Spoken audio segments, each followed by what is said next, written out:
second case study is in Pavilion, Wyoming.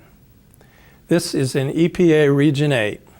In response to domestic well owners, EPA initiated a groundwater investigation under the authority of CERCLA or Superfund.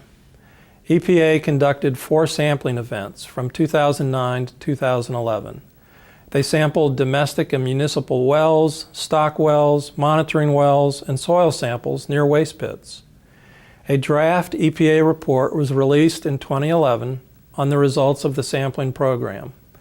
There was detections of benzene, xylenes, gasoline range organics, and diesel range organics from shallow monitoring wells near pits, which were numerous in the area, which indicated that the pits were potential sources of shallow groundwater contamination. In addition to sampling domestic wells, 2 deep monitoring wells were installed and sampled by EPA, and this information was included in their 2011 draft report. Detections of compounds potentially associated with oil and gas operations were identified by EPA in this report. However, questions were raised regarding the EPA sampling methods, the monitoring well construction method, and experimental methods used for the analyses.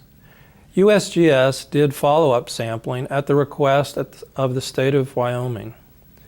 While the presence of natural gas is expected in such a gas field as occurs near Pavilion, Wyoming, there appeared to be evidence of gas migration to depths where domestic wells are drilled, and both EPA and USGS found methane at near saturation levels in wells. EPA has not made their draft report final.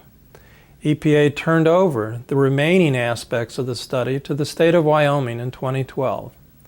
The next graphic shows the depths where the gas wells were perforated in this area. The depth to the base of surface casing is also shown, and the depths of domestic wells in the area. Pits were identified as potential sources of contamination. As can be seen in this graphic, hydraulic fracturing was conducted in close proximity to a drinking water aquifer.